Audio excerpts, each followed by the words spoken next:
অতি প্রয়োজনীয় কিছু সংস্কার শেষ করে নির্বাচন দেওয়া হবে বলে জানিয়েছেন আইন উপদেষ্টা ডক্টর আসিফ নজরুল।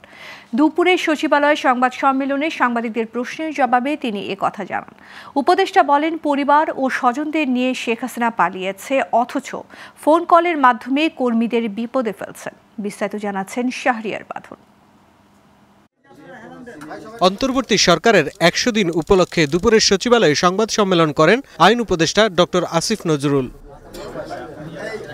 তিনি বলেন, সংস্কার কমিশনের রিপোর্ট হাতে পেলে রাজনৈতিক দলগুলোর সাথে সংলাপ করা হবে।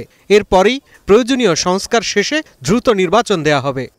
আর এই সংস্কার কমিশনের সমস্ত রিপোর্ট নিয়ে আমাদের অন্তর্বর্তীকালীন সরকারের প্রধান উপদেষ্টার নেতৃত্বে রাজনৈতিক দলগুলোর সঙ্গে এক্সটেন্সিভ সংলাপ করা হবে। আমরা বিশ্বাস করি যে ওনাদের ঐক্যমত এখানে দরকার। তিতুমির কলেজের শিক্ষার্থীদের আন্দোলন থেকেই ইট পাটকেল মেরে শিশু আহতের ঘটনায় কঠোর সমালোচনা করেন আসিফ নজরুল। তিনি বলেন, অযৌক্তিক আন্দোলন করে দুর্ভোগ সৃষ্টি করলে কঠোর অবস্থানে যাবে সরকার।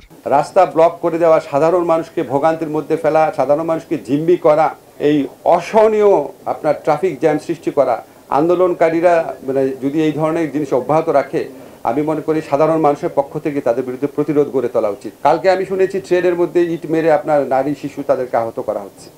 এটা কি ধরনের আন্দোলন? আমরা বেশি ভালোবাসা দিচ্ছি, বেশি নরম থাকছি দেখে পেয়ে বসছে, তখন আমাদের শক্ত হওয়ার সুযোগ সৃষ্টি হবে। শক্ত যখন হব, খুব ভালোভাবেই হব। এক প্রশ্নের জবাবে আইন উপদেষ্টা বলেন, পরিবার ও স্বজনদের নিয়ে শেখ হাসিনা দেশ ছেড়েছে, কিন্তু ফোন কলের মাধ্যমে কর্মীদের বিপদে ফেলছেন। তিনি কেন এমন করছেন তা কর্মীদেরই শেখ হাসিনাকে জিজ্ঞেস করা উচিত। উনি উনার ভাগ্নে টাগ্নে তাদেরকে এই সরকার পতনের 2-3 দিন আগে নিরাপদে পাঠিয়ে দিয়েছিলেন কেন? উনার যারা নেতা কর্মী আছে তাদের উচিত উনার পার্সোনাল জবাবদিহিতা চাওয়া। আজকে আওয়ামী লীগের নেতা কর্মীদের মধ্যে যদি কোনো নিরীহ কর্মী নেতা থেকে থাকেন, তারা প্রত্যেকে বিপদে পড়ছেন। শাহরিয়ার বাঁধন, গ্লোবাল টেলিভিশন, ঢাকা।